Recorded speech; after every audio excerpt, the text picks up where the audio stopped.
नमस्कार. सखी सह्याद्री कार्यक्रमामध्ये तुम्हा सर्वांचं मनपूर्वक स्वागत. एका संस्कृत श्लोकामध्ये असं म्हटलंय, काव्यशास्त्र विनोदेन कालो गच्छति धीमताम. विचारी लोक साहित्य आणि कला यांना जवळ करतात आणि आपलं आयुष्य अधिकाधिक समृद्ध करतात असा याचा अर्थ आहे. पण सख्यांनो, आपल्या मनामध्ये एक गैरसमज असतो बरं का, की ज्यांना विज्ञान शाखेतलं कळतं किंवा शास्त्र शाखेतलं कळतं त्यांना साहित्यामध्ये फारशी आवड नसते, किंवा ज्यांना साहित्य कला यांच्यामध्ये रुची आहे त्यांना विज्ञान, तंत्रज्ञान, शास्त्र याच्यातलं फारसं काही गम्य नसतं. असा एक गैरसमज आपल्या मनात असतो. पण आपल्या काही सख्या अशा असतात की ज्या हटके काहीतरी करत असतात, मळलेली वाट सोडून जरा हटके वाट निवडतात आणि म्हणूनच त्यांची ओळख करून घेणं किंवा त्यांच्याशी गप्पा मारणं हे प्रेरणादायी ठरतं. आज आपण अशाच एका सखीची ओळख करून घेणार आहोत, जी सखी तिचं शिक्षण विज्ञान क्षेत्रामध्ये झालेलं आहे, पण साहित्य क्षेत्रामध्ये मनसोक्त मुसाफिरी करते आणि आता अनुवादाचं क्षेत्र सुद्धा ती आपलंसं करते. आपण आज आपल्या एका वेगळ्या सखीला भेटणार आहोत, जिचं नाव आहे लीना दामले. लीनाताई, या कार्यक्रमामध्ये आपलं मनपूर्वक स्वागत. लीनाताईंचा अभ्यास आणि विशेष प्रावीण्य आणि लेखन जे आहे ते खगोलशास्त्र या विषयातलं आहे आणि आता त्या अनुवादाकडेही वळलेले आहेत. त्यांच्या नावे उत्तमोत्तम पुस्तकं आहेत आणि त्यांचा एकंदरीतच साहित्य प्रवास कसा झाला किंवा त्यांचे पुढच्या योजना काय आहेत, पुढे त्यांना भविष्यात काय करायचंय, हे सगळं आपण जाणून घेऊयात. त्यांची ही नवनिर्मिती नेमकी कशी करत असतात हे जाणून घेणार आहोत, त्यांच्याशी गप्पा मारणार आहोत. लीनाताई, या अनुषंगानं पहिलाच प्रश्न असा विचारावासा वाटतो की तुमच्या घरामध्ये लेखन, वाचन, साहित्य याचा काही वारसा होता का किंवा अशी काही पार्श्वभूमी होती का? त्या बाबतीत मी मला भाग्यवान समजते, कारण माझे आई वडील दोघंही वाचन प्रिय होते. म्हणजे दोघांनाही वाचन अतिशय प्रिय होतं. माझे वडील डॉक्टर होते, पण त्यांनाही साहित्यामध्ये खूप रुची होती आणि त्यांनी त्या काळामध्ये पुष्कळच पुस्तक संग्रह केला होता. म्हणजे पुस्तकं विकत घेऊन त्यांनी त्यांची लायब्ररीज बनवली होती जवळजवळ. म्हणजे रामायणाचे सगळे खंड, महाभारताचे सगळे खंड, नंतर पु ल देशपांडेंचे सगळी पुस्तकं, आत्रेंची सगळी पुस्तकं, वेद, शास्त्र, पुराण सगळं, म्हणजे काय नाही असं भरपूर पुस्तकं त्यांनी मिळवली होती, म्हणजे विकत घेतली होती. आणि माझ्या आईलाही अध्यात्माची खूप आवड होती. ती रामदास स्वामींची भक्त होती, त्याच्यामुळे तिच्याकडनंही मला खूप चांगला म्हणजे संस्कार मिळालेच आहेत. म्हणजे अध्यात्माची आवड आणि वाचनाची आवड दोन्ही मला दोघांच्याकडनं मिळालं असं म्हणता येईल. कारण मी लहानपणी आधी कॉन्व्हेंटमध्ये होते, त्याला मराठी वाचता येत नव्हतं. मला असं होतं की म्हणजे दुकानावरच्या पाट्या मराठीत असायच्या, मग त्या मला वाचता यायच्या नाहीत. तर मग आईने मला एक असं आमिष दाखवलं होतं की दर शनिवारी छोटी, त्यावेळेला अशी छोटी 25 पैशाची पुस्तकं मिळायची, 4 आण्याला म्हणायचो आपण, जादूची पुस्तकं. ती दर एक पुस्तक मला दर शनिवारी घेऊन द्यायची आणि त्याच्यामुळे मला खरं वाचनाची आवड लागली. वाचेल तो वाचेल असं आपण म्हणतो, अगदी खरं, अर्थ झालेली आहे. अगदी खरं, अगदी खरं. खरंय, आई वडिलांचे संस्कार आणि घरातलं वातावरण हे खरं तर आपल्या व्यक्तिमत्वाच्या जडणघडणीमध्ये खूप प्रभाव असतो. पण आता लीनाताई, तुम्ही शिकलात खरं तर शास्त्र शाखेकडे, विज्ञान शाखेकडे. तुम्ही MSc केलं आहे न्यूक्लिअर फिजिक्स यासारख्या अतिशय कठीण आणि आमच्या दृष्टीने दुष्प्राप्य अशा विषयामध्ये, आणि अचानक साहित्य क्षेत्राकडे वळलात, साहित्यात मुसाफिरी सुरू केलीत. तर ते कसं काय नेमकं झालं? ते खरं तर माझ्यासाठी सुद्धा एक मिस्ट्रीच आहे असं मी म्हणेन नक्कीच.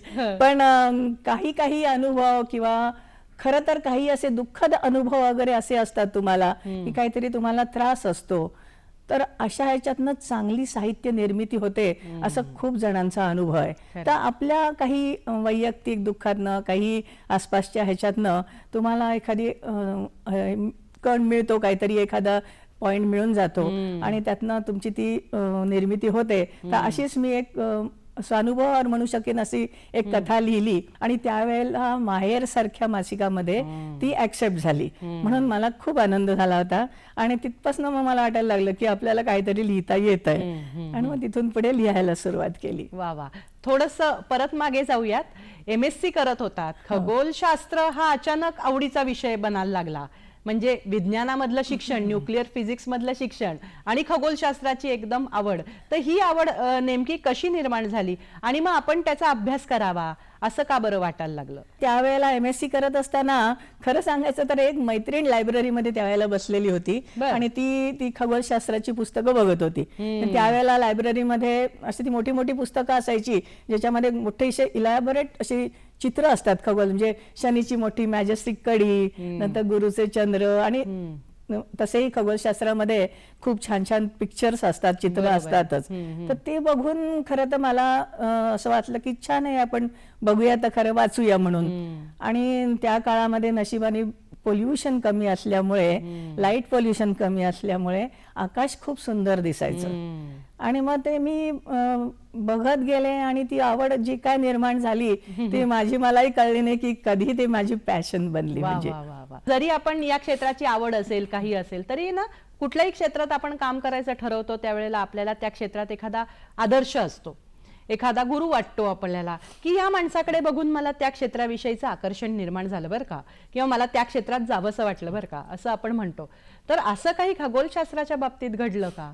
तसं म्हटलं तर तो काळ असा होता ना की तुम्हाला एकंदरच माध्यमाची काही तुम्हाला मदतच नव्हती, कुठल्याही प्रकारच्या माध्यमांची मदत नव्हती ना. तो वेळेला मोबाईल्स होते ना, नेटवर्क होतं ना, काहीच.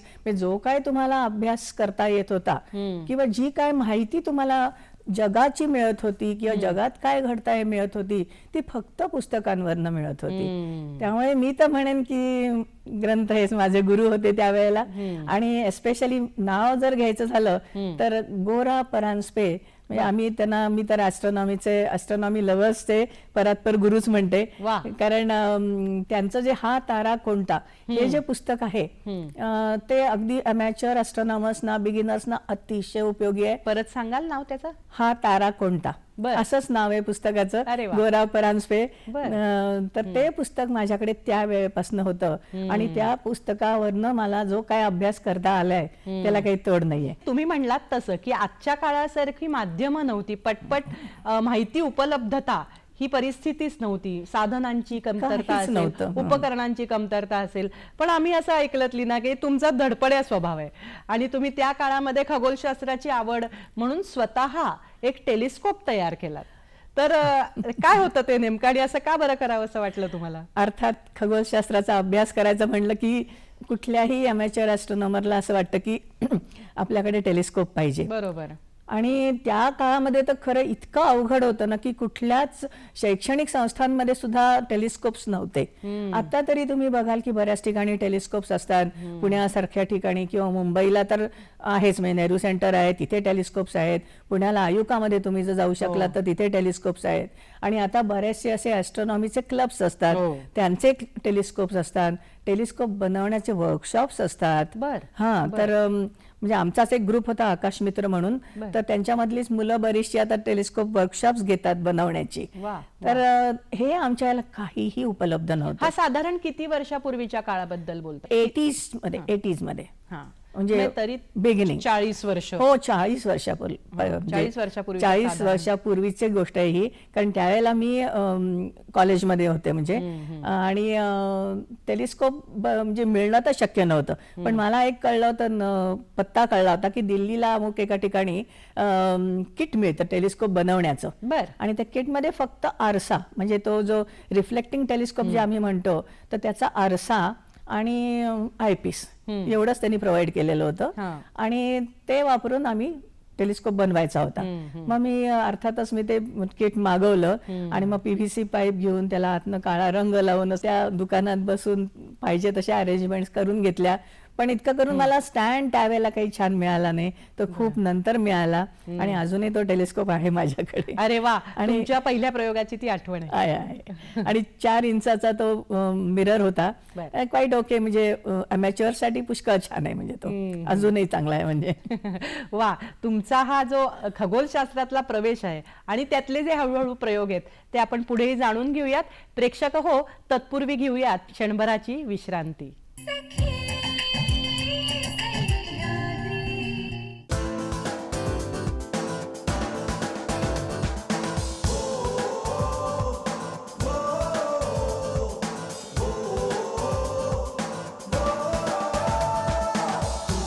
से झुके नहीं, कदम कभी डिगे नहीं, ओ तूफानों से झुके नहीं, कदम कभी डिगे नहीं, राह में रुके नहीं, आसमां से बुलंदी तक, कोशिश से कामयाबी तक, कोशिश से कामयाबी तक, कोशिश से कामयाबी तक, कोशिश से कामयाबी तक, कोशिश से कामयाबी तक, कोशिश से कामयाबी तक दर मंगळवारी आणि बुधवारी रात्री 8:30 वाजता फक्त सह्याद्री वाहिनीवर. शिवाय थेट प्रसारण आपण पाहू शकता सह्याद्री दूरदर्शनच्या यूट्यूब चॅनल आणि फेसबुक पेजवर देखील. मुंशी प्रेमचंद यांची ही कथा, ही कथा.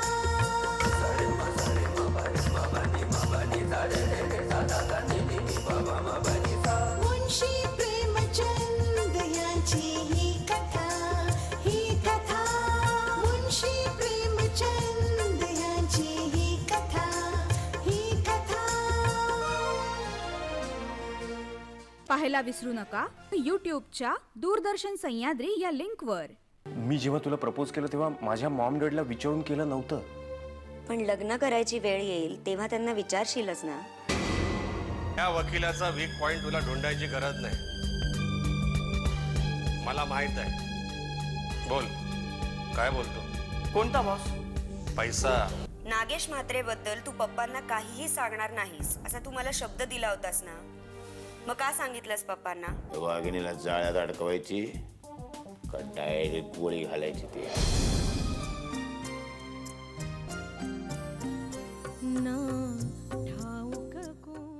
विधी लिखित सोमवार ते गुरुवार रात्री 8 वाजता फक्त सह्याद्री वाहिनीवर. शेती आणि शेतीपूरक व्यवसायांच्या तंत्रशुद्ध व्यवस्थापनाचं मार्गदर्शन करणारा कार्यक्रम कृषी दर्शन. प्रसारण सोमवार ते शुक्रवार संध्याकाळी 6 वाजता आणि सोमवार ते शुक्रवार सकाळी 6 वाजता. कृषी दर्शन कार्यक्रमाचे थेट प्रक्षेपण आपण पाहू शकता दूरदर्शनच्या सह्याद्री वाहिनीच्या यूट्यूब चॅनलवर आणि फेसबुक पेजवरही.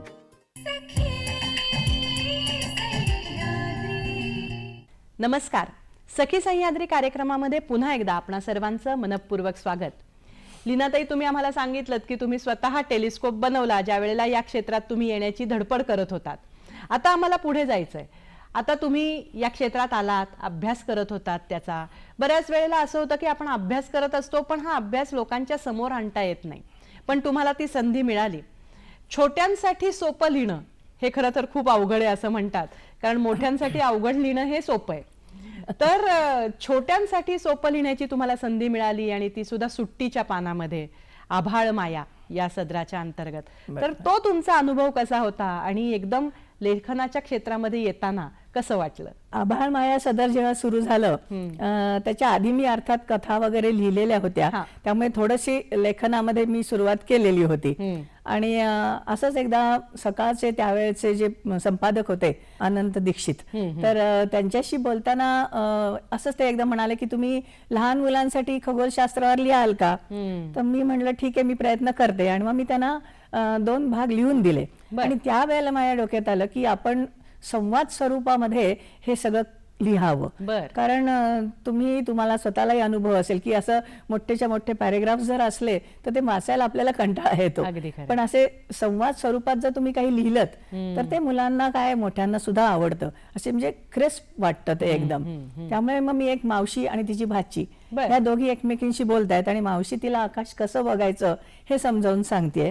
अशा तऱ्हेने ते पुस्तक लिहिलं आणि दीक्षितांना ते आवडलं. ते म्हणाले ठीक आहे तुम्ही लिहा आता. आणि मग मी त्यावर महिनाभरासाठी ते सदर चालवलं होतं पूर्ण सुट्टीच्या पानामध्ये. म्हणजे पण मग हा अवघड विषय सोपा करून मांडताना काही वेगळं वाटलं? खरं तर नाही वाटलं, कारण मी आधार घेतला ते आपल्या कथांचा, पौराणिक कथांचा आधार घेतला आणि अगदी सहज असं आपण बोलू ना एकमेकींशी तसं बोलायचं. मी तसंच लिहिलं ना तर ते समोरच्याला वाचायला सुद्धा खूप छान वाटतं. उगीच करते जडजंबाल भाषा वापरली की ना ते तुम्हाला बरं वाटत ना समोरच्याला बरं वाटत. अगदी सहज साधी सोपी आपली रोजच्या बोलण्यातली भाषा जर तुम्ही वापरलीत तर ते समोरच्याला बरं वाटतं असं माझी समजूत आहे. म्हणजे खूपच छान. नाही अगदी खरं. आणि त्याच सदराचं नंतर पुस्तक झालं ना? हो, त्याच सदराचं नंतर पुस्तक झालं. ते कथारूपी खगोलशास्त्र म्हणून मेहता पब्लिकेशनच्या तर्फे प्रसिद्ध झालं. वा, हे नावही छान आहे, कथारूपी खगोलशास्त्र. त्याच पुस्तकाला पुढे जाऊन त्या वर्षीचा राज्य शासनाचा राजा केळकर पुरस्कार पण मिळाला होता. वा वा वा, छान, खूपच छान. हा प्रवास लेखनाचा असा सुरू होता तर सुरू तुमचा. झाला. पण आता जेव्हा आम्ही खगोलशास्त्र या विषयाचं नाव ऐकतो तेव्हा आमच्या समोर एक व्यक्ती येते, ती म्हणजे आंतरराष्ट्रीय कीर्तीचे खगोलशास्त्रज्ञ डॉक्टर जयंत नारळीकर. आणि त्यांचाही तुम्हाला अनुभव खूप छान होता, मार्गदर्शन होतं, आणि त्यांच्याच मार्गदर्शनाने किंवा त्यांच्या सल्ल्याने तुम्ही आंतरराष्ट्रीय कार्यशाळेमध्ये सुद्धा भारताचं प्रतिनिधित्व केलं. तर हा अनुभव काय होता आपल्या देशाला रिप्रेझेंट करण्याचा? फारच सुंदर अनुभव होता. मी तर म्हणेन त्याची सुरुवात अशी झाली की मंगलाताई म्हणजे मिसेस नारळीकरांचा माझ्या घरी एकदा फोन आला आणि नेमकी मी त्यावेळेला घरी नव्हते. माझ्या लेकीने फोन घेतला आणि खर म्हणजे ती मला सांगायचं विसरली. अयगो. पण त्यांची म्हणजे मोठेपणा बघा, एवढी मोठी व्यक्ती आहे, त्यांनी मला परत फोन केला आणि त्यांना असं सांगितलं मला की असं असं तुम्हाला आमंत्रण येईल, तुम्हाला जपानला जायचं आहे आणि तुम्ही भारताला रिप्रेझेंट करणार आहात आणि तिथे तुम्हाला असं असं प्रेझेंटेशन द्यायचं आहे. तर 2 मिनिटं मला समजेच ना मी काय ऐकते ते. अशा तऱ्हेने मग म्हणजे नारळीकर सर आणि मॅडमच्या सांगण्याने माझं म्हणजे माझी निवड झाली. तर जपानमध्ये टोकियोमध्ये NAOJ म्हणून आहे, national astronomical laboratory of Japan अशी. तर ती त्यांची मोठी ऑब्झर्वेटरी पण आहे. अरे वा. तर तिथे कायफू नोरिओ म्हणून एक शास्त्रज्ञ आहेत. तर त्यांनी हे वर्कशॉपची आयडिया काढली होती. ओके. आणि त्याच्या पाठीमागे फार छान उद्देश असा होता की बहुतेक करून तुम्ही जगभरात कुठेही प्रवास केलात आणि हे जी तारांगण जर बघितलीत तर त्याच्यामध्ये नेहमी ग्रीक आणि रोमन कथा सांगितल्या जातात. बरोबर. पण आपल्याकडच्या एशियन कंट्रीज किंवा भारताच्या स्पेशली आपल्याकडे इतक्या पुराण कथा आहेत. मी तर म्हणेन की जवळजवळ प्रत्येक कॉन्स्टलेशनला लागू होईल अशी एखादी तरी कथा आहेच आहे आपल्याकडे. तर त्या का कथा एकत्र होत नाही, त्या का सांगितल्या जात नाहीत? म्हणून त्यांनी सगळ्या एशियन कंट्रीजच्या रिप्रेझेंटेटिव्हजना त्यावेळेला जपानला बोलवलं. तर त्यावेळेला मला भारताचं प्रतिनिधित्व करायची संधी नारळीकर सरांच्यामुळे मिळाली. वर्ष होतं ते 2009 साल होतं आणि ते विशेष म्हणजे ते इयर ऑफ ॲस्ट्रॉनॉमी होतं त्या वर्षी. बर. तुम्ही हा फार एक चांगला विषय काढलाय, नक्षत्रांच्या कथा किंवा पुराण कथा. पण तिथे जाण्यापूर्वी मला आता एक जाणून घ्यायची उत्सुकता लागली की ज्या वेळेला एखादी स्त्री वेगवेगळ्या क्षेत्रामध्ये काम करत असते, नवीन नवीन प्रयोग करत असते, त्यावेळेला तिच्या घरचा किल्ला अभेद्य असणं गरजेचं आहे. कारण घरातल्या जबाबदाऱ्या आणि बाहेरच्या जबाबदाऱ्या दोघांचं एकत्रित मेळ घालणं हे खरे तर तारेवरची कसरत अगदी आहे. खरं आहे. तर मला आता हे पुढे जायच्या आधी हे आधी जाणून घ्यायचंय की आपण तुमच्या आई वडिलांबद्दल बोललोच, पण आता ह्या क्षेत्रात मुसाफिरी करताना तुमच्या घरच्यांचा पाठिंबा, सहकार्य तुम्हाला कसं मिळालं आणि कसं मिळतंय? तर त्या दृष्टीने मला एकतर कुठेच आडकाठी तर झालीच नाही, उलट झालं तर कौतुकच झालं. म्हणजे माझ्या मिस्टरांनी म्हणजे आनंद दामले यांनी खूपच मदत केलेली आहे. म्हणजे आता मी जपानचं जे तुम्हाला सांगितलं त्याच्यामध्ये तर त्यांनी इतकी मदत केली की माझं मलाही नवल वाटतं की त्यांनी त्यावेळेला सगळे ती चित्र वगैरे काढून घेतली. म्हणजे त्यासाठी मुद्दाम आम्ही एक आर्टिस्ट नेमला, त्यांनी चित्र काढून दिली आम्हाला आणि पूर्णपणे प्रेझेंटेशनची कशी, त्यावेळेला मला सगळंच नवीन होतं कारण प्रेझेंटेशन कसं द्यायचं, PPT कशी बनवायची, इथपासून त्यांनी मला सगळी मदत केली. म्हणजे कुठेही काचकूच न करता, काही आडकाठी न, म्हणजे कुठे मध्ये कंटाळा न करता सगळं त्यांनी मला म्हणजे मनापासून टू द पॉइंट सगळं बारीक सारीक चुका दुरुस्त करत ते सगळं व्यवस्थित बनवून दिलं. पण ह्या सगळ्यांचाच पाठिंबा मला खूपच जोरदार मिळतो. मुलांनाही माझं खूप कौतुक आहे कारण मला हे कळतं पाठीमागून की ते त्यांच्या मित्रमंडळींच्याकडे बोलत असतात माझ्याबद्दल की आई लिहिते, असं करते वगैरे सांगत असतात. आणि एक अजून सांगायचं म्हणजे माझे सासरे, त्यांना फार म्हणजे अतिशय कौतुक होतं. वडिलांना असेल तर त्यात काही नवल नाही, वडिलांना तर होतं. हा जो नैतिक पाठिंबा ज्याला आपण म्हणतो हा खरंच खूप गरजेचा असतो एखाद्या स्त्रीसाठी. आणि घरच्यांची थाप मिळणं शाबासकीची हे बाहेरच्या अनेक पुरस्कारांपेक्षा कितीतरी पटीने महत्वाचं आहे. फार महत्वाचं सांगताय तुम्ही. आता आपण पुढे जाऊयात. तुम्ही कथा लिहित होतात, लेखमाला लिहित होतात, पण आता कविता हा प्रकार अगदीच वेगळा आहे खरं तर. आणि शास्त्र शाखेची तुम्ही विद्यार्थिनी. कथा लेखमाला यांच्या अनुषंगाने कवितेचा हात धरावा असा का वाटायला लागला मध्येच? ते तर ना म्हणजे माझ्या आयुष्यातला अजून एक मोठा चमत्कार आहे असंच मी म्हणेन. आणि म्हणजे विनोदच आहे तो खरं सांगायचं तर. कारण त्या वेळेपर्यंत म्हणजे अक्षरशः आता एक 3-4 वर्षापूर्वीपर्यंत कवितेच्या मी वाटेला सुद्धा जात नव्हते. बर. टू दॅट एक्सटेंट म्हणजे मी वाचत सुद्धा नव्हते कविता. म्हणजे माझ्या मैत्रिणी मला चिडवायच्या की तुझ्या 4-5 कविता घेऊन ये आपण त्या काव्य कट्ट्यावर जायचंय वगैरे असं. मी पण हो म्हणायची, कारण माझा कवितेचा गंध नव्हता मला अक्षरशः. पण आमचा साहित्यप्रेमी भगिनी मंडळ म्हणून आमचा मोठा ग्रुप आहे.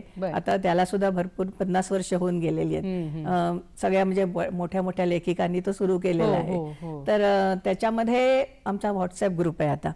तर त्या व्हॉट्सअप ग्रुपवर आम्ही वेगवेगळे उपक्रम घेतो. तर असता काय जवळजवळ 2016 पासून आतापर्यंत मी दर सोमवारी सदर लिहिते. अरे वा. आणि त्या ग्रुपवर खूपशा कवयित्री आहेत. बर बर. तर त्यावेळेला सुरुवातीला असं झालं होतं की इतक्या सारख्या कविता कविता कविता म्हटलं अगं काय आम्हाला काही संधी द्याल की नाही म्हणलं याच्यामध्ये, आम्ही काय करायचं म्हटलं. पण कवितेचा काही संबंधच नव्हता माझा. बरोबर आहे. तर मग मी हे सदर लिहायला सुरुवात केली. आणि मग त्याच्यावर माहिती नाही मला एकाएकी मला असं वाटलं खरं की ह्याच्यावर आपण काहीतरी 4 ओळी लिहू. आणि मग मैत्रिणी म्हणायला लागल्या की कसं का असे ना, काही ते छंद वृत्त कशाचा काही पत्ता नव्हता, पण मी 4 ओळी लिहायला लागले त्याच्यावर. आणि मग मैत्रिणी म्हणायला लागल्या अगं तुझं पानवर जे लेख लिहितेस ना त्याचं जेस्टच त्या कवितेमध्ये येऊन जातं. म्हणजे आम्हाला थोडक्यात ते समजून जातं. तर त्याच्यावरनं मला अजूनच जास्त प्रेरणा मिळाली आणि मी करायलाच लागले कविता. तरी बहुतेक करून खगोलशास्त्राचीच लिमिट असते माझ्या कवितांना. थोडं थोडं इकडे तिकडे शिरकाव करते, पण बहुतेक करून खगोलशास्त्रावरच कविता करते. आणि मग त्या आमच्या ग्रुपमध्ये मी कविता लेख लिहिले. त्याच्यावरही एक पुस्तक झालंय आता. विश्वकर्मा पब्लिकेशननी वेद अंतराळाचा या नावाने ते पब्लिश केलंय. अरे वा. खगोलशास्त्राच्या छत्राखाली लेखमाला, त्याच्यानंतर कथा आणि कविता या सगळ्यांना आता तुम्ही बरोबर धरलंय. प्रेक्षक हो, लीनाताई या क्षेत्रामध्ये कसा प्रवास करतायत ते आपण जाणून घेतोच आहोत. पण आता तत्पूर्वी क्षणभराची विश्रांती घेऊयात.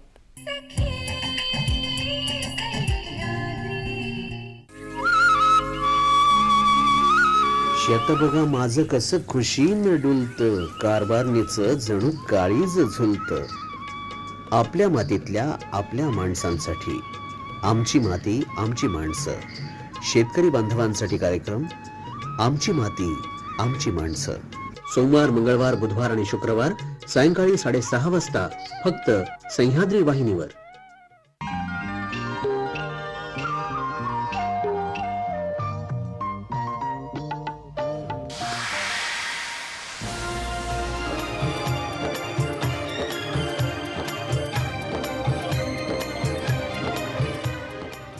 चित्रगीत शुक्रवारी सायंकाळी 5 वाजता, शनिवारी सायंकाळी 6:30 रविवारी सकाळी 8 वाजता आणि रात्री 8 वाजता.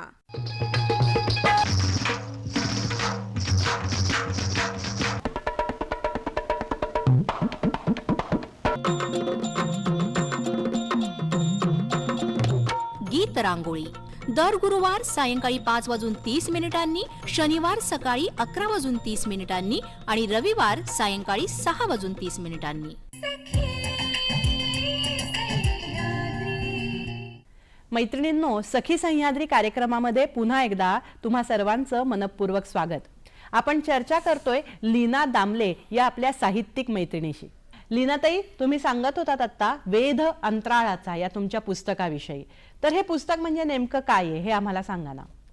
हा, मी जसं म्हटलं की आमचा साहित्यप्रेमी भगिनी मंडळाचा जो ग्रुप आहे, व्हॉट्सअप ग्रुप आहे, त्याच्यावर मी जे सदर लिहित होते खगोलशास्त्रावर, अगदी बेसिक पासून सुरुवात करून आता भरपूर त्याच्याबद्दल लिखाण झालेलं आहे. आणि माझ्या सगळ्या त्या मैत्रिणींना खूप आवडायला लागलेलं आहे. हे छान झालेलं आहे त्याच्यामध्ये. तर त्याच्यामध्ये मग मी जे कविता वगैरे करायला लागले, तर मग कविता, लेख आणि सगळी शास्त्रीय माहिती, पौराणिक कथा, आपल्याकडच्या आणि ग्रीक रोमन असं सगळं एकत्र करून ते त्या वेद अंतराळाचा मध्ये मी समाविष्ट केलेलं आहे. त्यामुळे एक खट्टी सगळ्या एका ह्याच्यामध्ये पुस्तकामध्ये सगळंच म्हणजे मी जे काय लिहिलेलं आहे ते त्या पुस्तकामध्ये आलेलं आहे. म्हणजे लेख, कविता आणि कथा आणि शास्त्रीय माहिती पण. म्हणजे आता फॉर एक्झाम्पल आपण न्यूट्रॉन स्टार म्हणतो, ब्लॅक होल्स म्हणतो. सगळ्यांना खगोलशास्त्र म्हटलं की पहिले ब्लॅक होल म्हणजे काय ह्याच्याबद्दल उत्सुकता असते. तर ही जी आपण पल्सार्स, न्यूट्रॉन स्टार, ब्लॅक होल्स आणि असंख्य ज्या काय गोष्टी आपल्या आता खगोलशास्त्राच्या संदर्भात येतात त्याची शास्त्रीय माहिती पण मी दिली आहे. अरे एक वा. भाग त्याचा केलाय शास्त्रीय माहितीचा, एक भाग पुराण कथांचा आणि मग मध्ये मध्ये कविता त्या त्या विषयाला धरून अगदी असं खरंय. केलं. खरंच लीनाताई, मराठीमध्ये या विषयावरचं लेखन फार कमी दिसतं, म्हणजे प्रमाणच कमी आहे खगोलशास्त्राबद्दल. तर मराठीत लिहितानाचा वेगळा काही अनुभव होता तुम्हाला, की मराठीत या सगळ्या टर्मिनॉलॉजीज लिहिणं आणि शास्त्रीय भाषा मराठीमध्ये आणणं, ही सगळी शास्त्रीय टर्म्स? बरोबर आहे, तुम्ही म्हणता ते अगदी बरोबर आहे. कारण खूपशा शास्त्रीय ज्या संज्ञा किंवा काय शब्द जे असतात ना त्याला मराठी शब्दच नसतो. तरी प्रतिशब्द आता- ज्याला हो, आपण म्हणतो. प्रतिशब्द म्हणू आपण, तर तसे शब्दच नसतात. आता बरेचसे आलेत. आता दीर्घिका हा शब्द आहे, गॅलेक्सीला दीर्घिका हा शब्द रूढ झालेला बरोबर. आहे. नेब्युला, तेजोमेघ असे बरेचसे शब्द रूढ झालेले आहेत, नाही असं नाही. पण तरीही प्रॉब्लेम येतोच लिहिताना, की मग मी प्रत्येक वेळेला काय करायची, आता कॉन्स्टलेशनची नावं सुद्धा म्हणजे ते तारका समूहांच्या बद्दल जी आपण माहिती देतो त्या तारका समूहांची नावं मराठीत पण आहेत आणि इंग्लिशमध्ये पण आहेत. तर काही जणांना ते मराठी माहित असतात, काहींना इंग्लिश माहित असतात. आणि आपण नक्षत्र तर मराठीच आहे हा प्रकार, त्यामुळे नक्षत्रांची नावं मराठी असतात. आणि कसं असतं, एक 12 राशी ज्या आहेत त्या 12 राशीमध्ये एक एक रास आणि त्याच्यामध्ये साधारण 2.5 नक्षत्र असं ते असतं. तर त्यातली नावं मराठी असतात, सगळी, राशींची नावं इंग्लिश आहेत, नक्षत्र मराठी आहेत आपल्याकडे. तर मग मी ज्या ठिकाणी मराठी आहे ती मराठी नावं देते आणि ज्या ठिकाणी दोन्ही आहेत त्या ठिकाणी दोन्ही नावं देते. म्हणजे मराठी पण देते आणि इंग्लिश पण कंसामध्ये त्या त्या भाषेप्रमाणे जे असेल त्याप्रमाणे मी नावं देते. तसे पंचायत होते, नाही असं नाही, पण दोन्ही नावं दिली म्हणजे सगळ्यांनाच समजतं ते. ज्याला आपण आज बायलिंग्वल किंवा द्वैभाषिक म्हणतो, बरोबर. तसा प्रयोग तुम्ही करताय खगोलशास्त्राच्या अगदी बाबतीत. बरोबर आहे. म्हणजे दोन्ही भाषिकांना, इंग्लिश ज्यांना कळतायत त्यांना आणि मराठी ज्यांना कळायचंय त्यांना, दोघांनाही ते जवळचं वाटलं पाहिजे. कारण खगोलशास्त्राच्या पुस्तकामध्ये बहुतेक करून इंग्लिश नावं असतात आणि मग आपण इथे शर्मिष्ठान देवयानी म्हटलं तर त्यांना ते कळणार नाहीये. मग कॅसिओपी आणि अँड्रोमेडास म्हटलं पाहिजे. तर मग ते दोन्ही दिली ना म्हणजे मग त्यांना बरोबर लिंक होतं. कारण आता तुम्ही स्टार चार्ट बघता तर स्टार चार्ट्सवर कॉन्स्टलेशन्स वगैरे असतात, तर त्याच्यामध्ये इंग्लिश नावं असतात ते तिकडचे असले तर. आता आपल्याकडे बनवायला लागलं, आपण मराठी नावं द्यायला लागले, पण पूर्वी इंग्लिशच असायची. बरोबर आहे. त्यामुळे ते दोन्ही दिलेले खूप उपयोगी पडतात. हे म्हणजे एक वेगळं आव्हानात्मक काम आहे. अगदी खरं आहे, आवडीचं आहे. आवडीचं आणि आव्हानात्मक. लीनाताई, तुम्ही मगाशी उल्लेख केलात पुराण कथा किंवा नक्षत्र कथा, तर ह्या नेमक्या तुम्ही खगोलशास्त्राशी संबंधात कशा आणल्या आणि लहान मुलांना आवडेल अशा, त्यांना पचेल अशा भाषेत तुम्ही त्या कशा पोचवता? त्यातलं एखादं उदाहरण देण्यासारखं आहे का पुराण कथा किंवा नक्षत्र कथांचं? अगदी अगदी ह्यासाठी तर मी अगदी निश्चितच सांगेन की मी जिथे जाईन तिथे हे उदाहरण तर देतेच देते. कारण ही जी गोष्ट मी सांगते तुम्हाला आता, की आपला कुकुदमी नावाचा एक राजा होता. आपल्या पुराणातली कथा आहे. त्याला रेवती नावाची मुलगी होती. आणि ती जेव्हा उपवर झाली तेव्हा अर्थातच वरपित्या म्हणजे वधूच्या पित्याला जशी काळजी असते तसे त्यांना काळजी होती आपल्या मुलीच्या लग्नाची. तर त्यांनी काही वर मनामध्ये ठेवले ते धरून की यांचा आपण हे करू शकतो म्हणून. पण त्यांना असं वाटत होतं की आपण ब्रह्मदेवाचा सल्ला घ्यावा. तर ब्रह्मदेवाचा सल्ला घ्यायचा म्हणल्यावर ब्रह्मलोकातच जायला पाहिजे. आणि साधारण आपल्या पुराणांच्या कल्पनांप्रमाणे ब्रह्मदेव हे ब्रह्मलोक हा पृथ्वीच्या बाहेरच असणार. बरोबर आहे. तर तो आपल्या मुलीला रेवतीला घेऊन ब्रह्मलोकात गेला. आणि तिथे ब्रह्मदेवाची गाठ परेपर्यंत काय जे 2-4 मिनिटं गेली असतील. आणि मग त्यांनी ब्रह्मदेवाला आपला प्रश्न सांगितला की असे असे माझे मी मनामध्ये वर योजलेले आहेत, तर तुम्ही सांगा कुठला योग्य आहे. तर तेव्हा ब्रह्मदेव हसले. ते म्हणाले की राजा म्हणे, तू आता जेव्हा पृथ्वीवर परत जाशील तोवर 27 हे उलटून गेलेली असतील, युग उलटून गेलेली असतील. आणि तू जो वर मनात धरलायस तो काय, त्याचे पुत्र पौत्र सुद्धा जिवंत राहिलेले नसतील. तर त्याच्यापेक्षा असं कर, तू जेव्हा पृथ्वीवर पोचशील त्यावेळेला बलरामाचा जन्म झालेला असेल, त्याला तू आपली ही मुलगी रेवती दे. तर या गोष्टीतलं महत्व असं आहे की ब्रह्मदेवाने सांगितलं की तुम्ही पृथ्वीवर पोचाल तेव्हा बलरामाचा जन्म झालेला असेल आणि 27 युग उलटून गेली असतील. आता ह्यातला एक्झॅजरेशन जरी कमी केलं तरी स्पेस ट्रॅव्हल मध्ये, अवकाश प्रवासामध्ये तुमचं वय कमी जास्त होतं. म्हणजे वय अवकाश प्रवासात वय कमी होतं, वय पृथ्वीवरच्या माणसांचं मात्र त्या ओळीनीच चाललेलं असतं. बर अवकाशामध्ये असलेल्या लोकांचं वय कमी होतं. एक्झॅक्टली आईन्स्टाईनचा ट्विन्स पॅराडॉक्स हे त्याचवर आधारित आहे. बर बर आईन्स्टाईनचा ट्विन्स पॅराडॉक्स असा आहे की जुळे भाऊ, एक जमिनीवर राहतो, एक अवकाश प्रवास करून येतो. बर तर तो अवकाश प्रवास करून आलेला जो भाऊ असतो तो साधारण तसाच राहतो, म्हणजे तरुणच राहतो, त्याच वयाचा. आणि पृथ्वीवर मात्र असलेला म्हातारा होऊन जातो.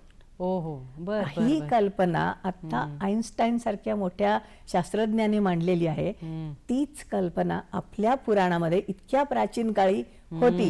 हे फार महत्वाचं आहे. वा, वा, आणि वा. हे मुलांना माहिती असणं गरजेचं आहे. कारण आपल्या संस्कृतीमध्ये, आपल्या पुराणांमध्ये किती गोष्टी होत्या, किती रहस्य दडलेली आहेत, हे आपल्या मुलांपर्यंत निश्चित पोचायला पाहिजे. फार महत्वाचं आहे. त्याच्यामुळे मी ही गोष्ट तर नेहमीच सांगते हे सगळ्यांना. रेवती नक्षत्राची ही गोष्ट अशा पद्धतीने, आधुनिक पद्धतीने जर मुलांपर्यंत पोचली तर आपल्यामध्ये जो गैरसमज आहे, पुराणातली वानगी पुराणातच, अगदी, हा, ते असं राहता कामा नये. पुराणांचा आणि आधुनिक शास्त्राचा अशा रीतीने सांगड त्याची घालता येणं Yes, शक्य त्याच्यात आहे. अजून एक महत्वाची गोष्ट अशी आहे की प्लुटोचा जो चंद्र आहे, शेरॉन म्हणून, बर. त्याच्यावरच्या एका क्रेटरला रेवती हे नाव दिलेलं आहे. आणि स्पेशली अशा कारणासाठी की या कथामध्ये, म्हणजे पुराण कथांमध्ये, प्राचीन वाङ्मयामध्ये स्पेस ट्रॅव्हलचा, म्हणजे स्पेस ट्रॅव्हल मध्ये होणाऱ्या काळाच्या ज्या पुढे मागे जे होतो त्याचा उल्लेख आलेला आहे.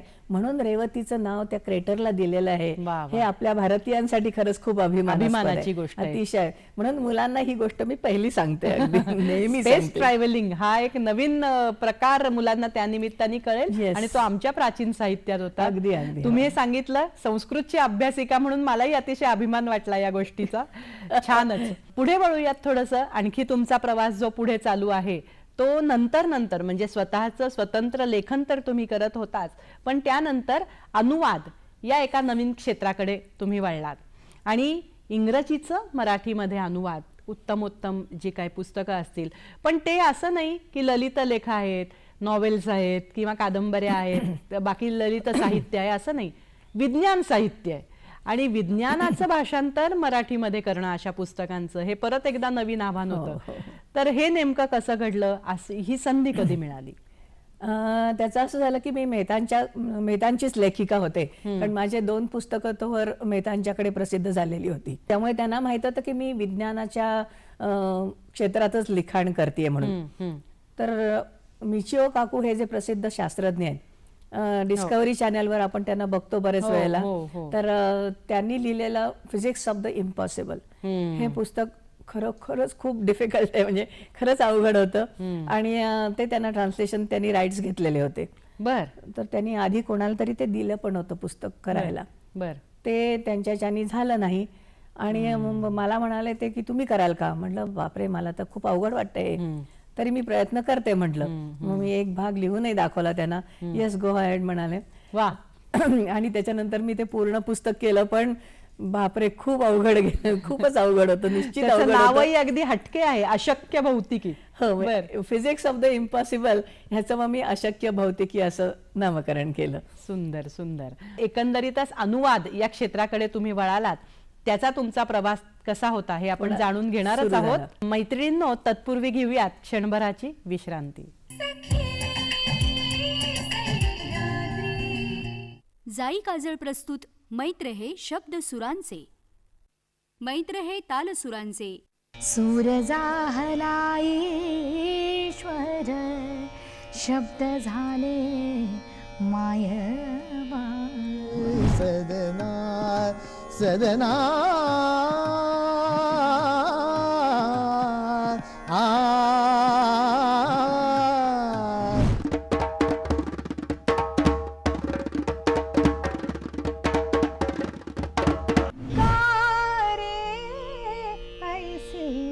शब्दांचं आणि तालाचं, लयीचं आणि नादमाधुर्याचं सुरांशी असलेलं अद्भुत नातं उलगडणारी मालिका मैत्र हे शब्द सुरांचे, मैत्र हे ताल सुरांचे.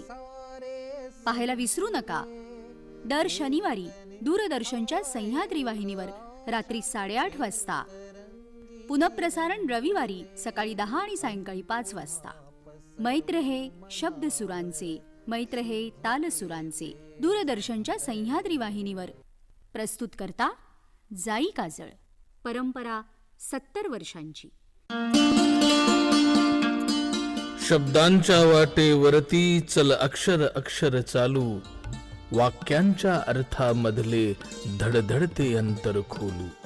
अर्थाच्या मागे दडल्या त्या सुखदुःखांना तोलू. कवितांच्या गोष्टी आणिक गोष्टींच्या कविता बोलू. शब्दांच्या वाटेवरती चल अक्षर अक्षर चालू. एक नवी मालिका अक्षरांच्या वाटेवर. प्रसारण दर रविवारी सकाळी 9 वाजता आणि बुधवारी दुपारी 2:30 आणि रात्री 8:30 वाजता दूरदर्शनच्या सह्याद्री वाहिनीवर.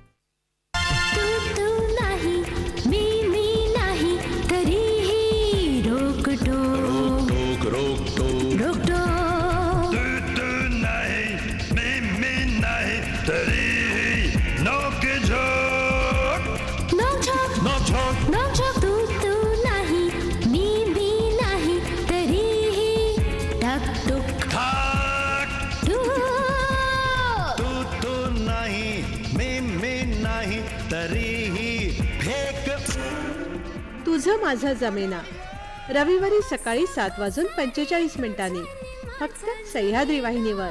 हे प्रसारण डीडी सह्याद्रीच्या फेसबुक पेजवर आणि यूट्यूब चॅनलवरही उपलब्ध.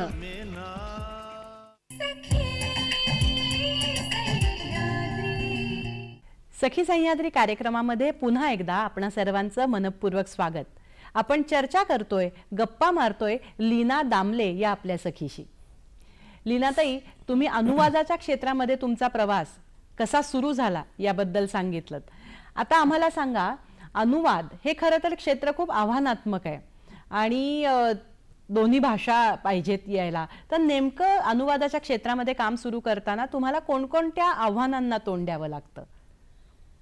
एकतर दोन्ही भाषा खरोखरच त्याच्यावर प्रभुत्व पाहिजे आणि इंग्लिशचं मराठीमध्ये करायचं म्हणजे ते वाक्य पूर्णपणे उलट तुम्हाला घ्यावं लागतं.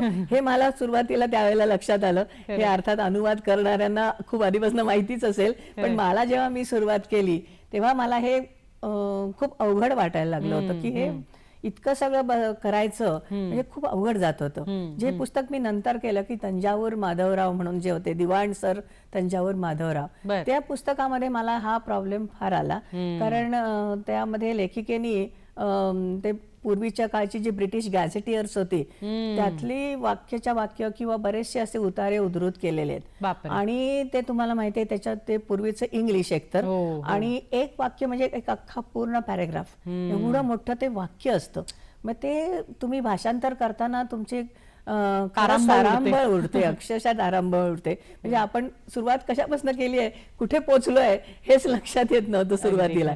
तर त्या पुस्तकामध्ये माझं जरा खूप गडबड झाली होती, नाही असं नाही, पण ते केलं म्हणजे मी नंतर. हा एक प्रॉब्लेम येतो त्याच्यामध्ये. पण मला असं वाटतं दोन भाषांवर प्रभुत्व असणं हे नुसतं पुरेसं नाही, विषयाचं ज्ञान हेही गरजेचं आहे. आणि तुमचा विज्ञान विषय आहे, शास्त्र विषय आहे, म्हणून तुम्ही शास्त्र विषयक ग्रंथांचा अनुवाद करू शकलात असं वाटत नाही का? असं नक्की म्हणेन मी. कारण अशक्य भौतिकीमध्ये सुद्धा मिशिओ काकू सारख्या शास्त्रज्ञांनी लिहिलेलं आहे. त्यामुळे खूप अवघड विषयच आहेत त्याच्यामध्ये. म्हणजे प्रकरणच सगळे अवघड आहेत, विषय सगळे अवघड आहेत आणि त्याच्या पाठीमागचं विज्ञान. बरेच वेळा तर असं व्हायचं की मी ट्रान्सलेशन करायची पण तो काय म्हणजे कन्सेप्ट आहे ते पूर्णपणे माझ्या पहिल्यांदा शिरायचं नाही डोक्यात, इतकं ते मला अवघड वाटायचं सुरुवातीला. पण मग हळूहळू लक्षात यायला लागलं, मग मी ते केलं ही ट्रान्सलेशन. पण त्यासाठी विज्ञान तुम्हाला येणं निश्चित गरजेचं आहे. अगदी बरोबर. म्हणजे कला शाखेच्या येणं येणार नाही असं नाहीये, करतातही काही जण, पण विज्ञान माहीत असणं गरजेचं आहे निश्चित. विषय माहिती पाहिजे. हो, अगदी खरंय. आता तुम्ही पुस्तकं लिहिताय, लहान मुलांसाठी लिहिलीत, मग कविता लिहिल्यात त्या भगिनींसाठी लिहिल्या आपल्या. असे विविध वयोगटातले विविध स्तरातले तुमचे वाचक आहेत, हो की नाही? तर ज्या वेळेला एखादा लेखक लिहितो तेव्हा त्याला अशी अपेक्षा नेहमीच असते की वाचकांकडून त्याला चांगला प्रतिसाद मिळावा, प्रतिक्रिया मिळावी, त्याचा चांगला रिस्पॉन्स यावा. आम्हाला एखादा असा अनुभव आहे का तुम्हाला की वाचकांच्या प्रतिक्रिया कशा पद्धतीच्या होत्या? अगदी निश्चितच सांगेन, कारण लेखकाला ते सगळ्यात मोठा तो पुरस्कार असतो की वाचकांनी ते अप्रिशिएट केलेलं असतं. खरंय. तर ह्या संदर्भामध्ये मला 3-4 लहान मुलांचे खूप छान अनुभव आले. म्हणजे त्यांनी माझी ही लहान मुलांसाठीची जी पुस्तकं वाचली, म्हणजे कथारूपी खगोलशास्त्र काय किंवा नक्षत्र कथा, अंतरिक्षाच्या अंतरंगात, ही सगळी पुस्तकं वाचली. तर एक छोट्या मुलीने मला पत्र लिहिलं, म्हणजे ईमेल केला होता की मॅडम मला मी तुमची सगळी पुस्तकं वाचली, मला माझ्या वडिलांनी तुमची पुस्तकं आणून दिली आणि ते वाचल्यामुळे मला इतका तो विषय आवडायला लागलेला आहे की मी आता ठरवलंय की मी या विषयातच पुढे जाऊन करिअर करणार आहे. आणि मी एवढं पण म्हणेन की मीच नाही तर बाकीच्या सुद्धा, म्हणजे माझ्यासारख्या अनेक वाचणाऱ्यांना तुमच्या या पुस्तकातनं खूप प्रेरणा मिळेल आणि त्यांना खगोलशास्त्र निश्चित आवडायला लागेल, एवढं पण मी सांगेन. एवढी ती छोटी मुलगी तिने असा ईमेल केलेला होता. एस्पेशली असे आपले जे माध्यम आहेत, म्हणजे आता फेसबुक वगैरे सारखी, त्याच्यावरनं सुद्धा म्हणजे मला बऱ्याच जणांची अशी माझ्या व्हर्च्युअल स्टुडंट्सची म्हणतात त्यांची ओळख झाली. पण त्यांनी माझी पुस्तकं वाचलेली होती, त्यांनी मला कळवलं की मॅडम मी तुमची पुस्तक वाचलंय, मला खूप आवडलं वगैरे, असे खूप अनुभव आले. म्हणजे खरंच आता जे उद्याचं भविष्य आहे ते जर असं म्हणत असेल की आम्ही यामध्ये करिअर करू इच्छितो, हे किती चांगला पुरस्कार आहे. मोठा पुरस्कार आहे, निश्चित मोठा पुरस्कार आहे. अशा 2-3 लहान मुलांची मला पत्र आली, ईमेल्स आले, त्यांनी कळवलं सुद्धा मला. एक छान अनुभव असा आहे की आमचा एक आता खगोलायन म्हणून ग्रुप आहे, तर त्याच्यामध्ये एक असा मुलगा आहे, तिशीचा मुलगा, आता म्हणजे मुलगा नाही म्हणता येणार पण तिशीचा असलाय. तर तो लहान असताना त्यांनी माझी आभाळ माया हे सदर वाचलेलं होतं आणि शाळेत होता त्यावेळेला तो. तर तेव्हा त्यांनी वाचलं होतं आणि त्याची लहान मुलं जसे ते कात्रणं काढून वही करतात तशी वही त्यांनी केलेली होती. आणि फेसबुकवर कुठेतरी त्यांनी माझं नाव वाचलं, मग त्यांनी विचारलं की तुम्हीच का त्या, मग मी तुम्हाला भेटायला येऊ का, तर म्हटलं हो या की म्हटलं. तर अशा तऱ्हेने तो आला, त्याचं नाव अक्षय भिडे. तर तो मला भेटायला आला. मग आमची पुढे इतकी चांगली ओळख झाली की आता आमचे मोठा ग्रुपच आम्ही खगोलायन म्हणून सुरू केलाय आणि आम्ही पुष्कळ अभ्यास करायचा म्हणतोय आता. तर चालू आहे, म्हणजे त्याच्याकडेही मोठा टेलिस्कोप आहे. आता तो जरी मला गुरु म्हणत असला तरी मी त्याला गुरु म्हणते आता. असं म्हणजे हे खूप छान अनुभव मला वाचकांचे आले. निश्चित अगदी. आणि त्यातनं एक नवीन बळ मिळतं आपल्याला, ऊर्जा मिळते, प्रश्नच नाही. खरं सगळ्यात मोठा पुरस्कार तोच असतो खरं तर. म्हणून तुम्ही स्वतःला खगोलीना म्हणून घेता.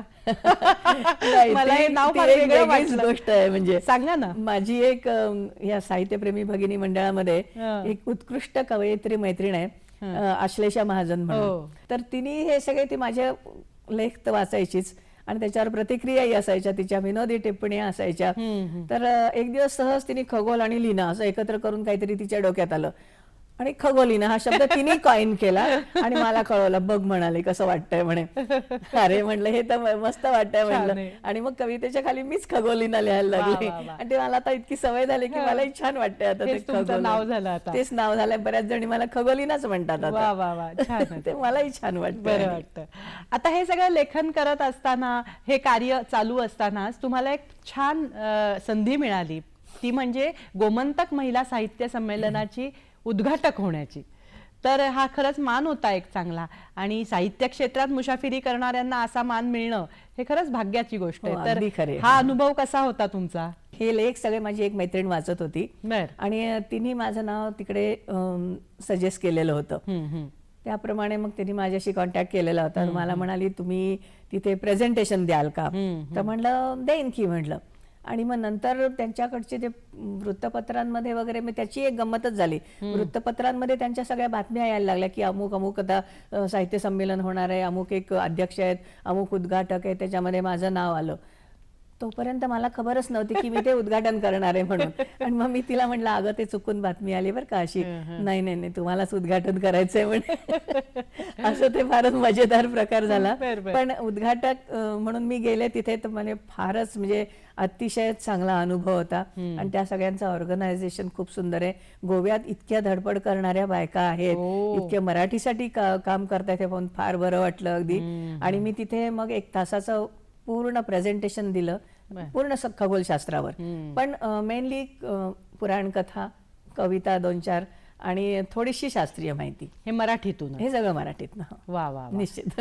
दुसरं आणखी महत्वाची गोष्ट अशीच घडली आहे की गोरा परांजपे ज्यांना तुम्ही गुरुस्थानी मानता त्यांच्या नावाचा पुरस्कार मसापचा तुम्हाला जो मिळाला, तर त्यामागची तुमची भावना कशी होती, तो मिळाला तेव्हाची? पुण्यासारख्या क्षेत्रामध्ये जिथे इतके मोठे मोठे विद्वान लेखक वगैरे असतात, तिथे विज्ञानात लेखन करण्याबद्दल माझं नाव आलं ह्याचाच मला प्रचंड आनंद झाला, नो डाऊट आनंद झाला. आणि जेव्हा मला समजलं की आता दुर्दैवाने त्यांचं निधन झालं, मना गोगटे सर, तर त्यांनी पुरस्कृत केलेला गोरा परांजपे सरांच्या नावाने दिला जाणारा पुरस्कार तो आहे. आणि मला मिळालेला पुरस्कार गोरा परांजपेंच्या नावाचा आहे म्हटल्यावर मला खरोखरच खूप धन्य धन्य वाटलं अक्षरशः.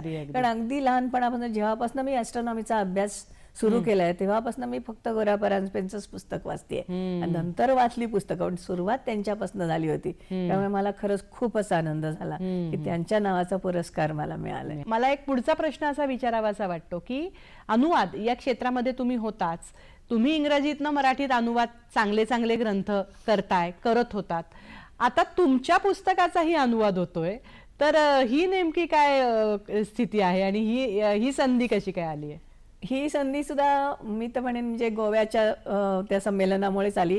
कारण तिला माहित होतं की मी नक्षत्र कथा हे पुस्तक लिहिलेलं आहे, तर तिच्या ओळखीचे एक जण होते, तर त्यांना ते खूप आवडलं आणि त्यांनी असं विचारलं की ह्याचं मी ट्रान्सलेशन करू का कन्नडमध्ये. बर बर. तर म्हणलं काय म्हणजे प्रश्नच नाही ना, काय विचारण्याचा प्रश्नच नाही, अगदी जरूर करा म्हणलं तुम्ही. कुठल्या भाषेमध्ये? कन्नडमध्ये. बर. कन्नडमध्ये आता नक्षत्र कथा या पुस्तकाचं ट्रान्सलेशन झालेलं आहे. पण आता प्रकाशन करायचं असेल तर आपल्याला महाराष्ट्रात किंवा पुण्यात ते होण्याचं जरा अवघड आहे, त्यामुळे ते त्यांच्या ह्याच्यामध्ये बघतायत, ते तिथनं प्रकाशित होऊ शकतं. आणि अजून एक गोष्ट म्हणजे मी अजून एक पुस्तक केलेलं आहे, ह्युमन कॉस्मॉस नावाचं. बर. तर जो मर्चंट नावाची लेखिका आहे, अतिशय सुंदर पुस्तक आहे. जवळजवळ म्हणजे पॅलिओलिथिक काळापासून म्हणजे माणूस गुहेत राहत असल्यापासूनचा काळ तो आतापर्यंतचा आधुनिक काळ इथपर्यंतचा खगोलशास्त्राचा, ॲस्ट्रॉनॉमीचा, कॉस्मॉलॉजीचा प्रवास कसा झाला हे एवढा मोठा आढावा तिने त्या छोट्या पुस्तकामध्ये घेतलेला आहे. अतिशय सुंदर पुस्तक आहे आणि त्याचं ट्रान्सलेशन करायची संधी मला मिळाली आहे. आता ते येईल थोड्या दिवसात, जे प्रकाशनाच्या मार्गावर आहे, येईल ते पण आता. फार छान. लीनाताई, आपण या संदर्भात चर्चा करणारच आहोत. मैत्रिणींनो, लीनाताईंची गप्पा आपण मारणारच आहोत. तत्पूर्वी घेऊयात क्षणभराची विश्रांती. रयतेचा दरबार बघताय ना, दर सोमवारी रात्री 9 वाजता. आता आपल्या रयतेचा दरबारची सोमवारची वेळ बदललेली आहे. आता 7:30 वाजता नाही, आता रात्री 9 वाजता आपण सह्याद्री वाहिनीवरून रयतेचा दरबार बघायचा आहे. दर सोमवारी रात्री 9, दर शनिवारी सकाळी 8 वाजता रयतेचा दरबार. माती, पाणी आणि खतांच्या व्यवस्थापनाचे बारकावे जाणून घ्या प्रगत शेतकऱ्यांच्या यशोगाथांमधून. त्यासाठी पाहायला विसरू नका RCF सुफला कृषी समृद्धीची गुरुकिल्ली. प्रस्तुत करता सुफला 15-15-15 भरघोस पीक उत्पादनासाठी. प्रसारण सोमवार ते शुक्रवार संध्याकाळी 7:25 हा कार्यक्रम आपण आमच्या YouTube वाहिनी आणि फेसबुकवरही पाहू शकता. दूरदर्शनचा एक अनोखा रंगारंग कार्यक्रम रंगोली, एक सुंदर आनंददायी नॉस्टॅल्जिया म्हणजे रंगोली. ज्या गाण्यांनी आपल्या आयुष्यात नेहमीच आनंदाचे रंग भरले, त्या चित्रपट गीतांची बहारदार मैफल रंगोली.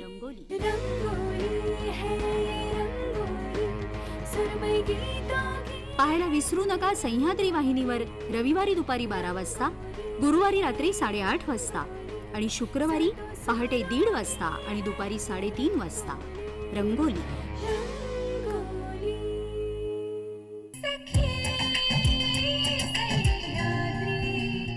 सखी सह्याद्री कार्यक्रमामध्ये पुन्हा एकदा आपणा सर्वांचं मनपूर्वक स्वागत. आपण चर्चा करतोय आपल्या साहित्यिक मैत्रिणीशी, लीना दामले यांच्याशी.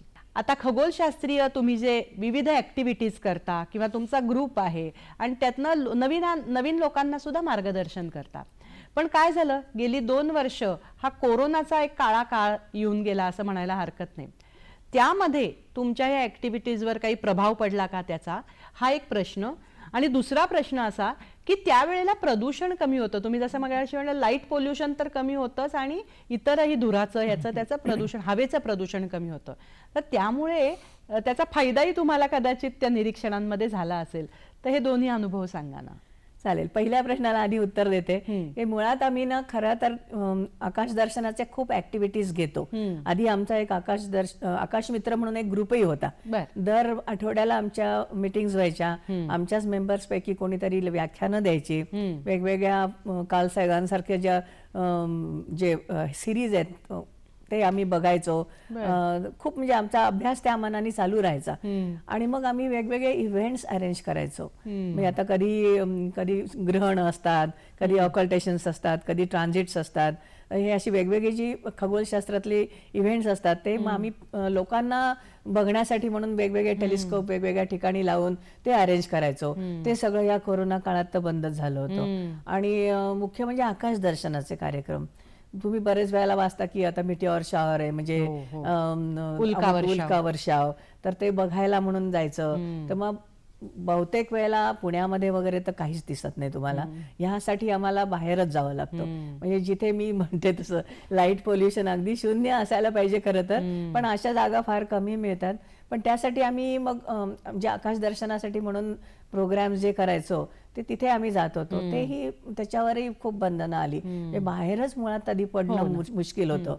आता इथे एक स्वच्छंद म्हणून एक ट्रेकर्सचा ग्रुप आहे. दरवर्षी ते मला बोलवतात आणि ते माझ्याशी कोणाला सांगतच नाही, तुमच्याशी आम्हाला पर्याय नाही असंच म्हणतात. म्हणजे तर दरवेळेला मी त्यांच्याबरोबर वेगवेगळ्या ठिकाणी जाते आणि ते ट्रेकर्स असल्यामुळे खूप छान छान ठिकाणं ते शोधून काढतात. नुकतेच म्हणजे मी त्यांच्याबरोबर नाणेघाटात जाऊन आले.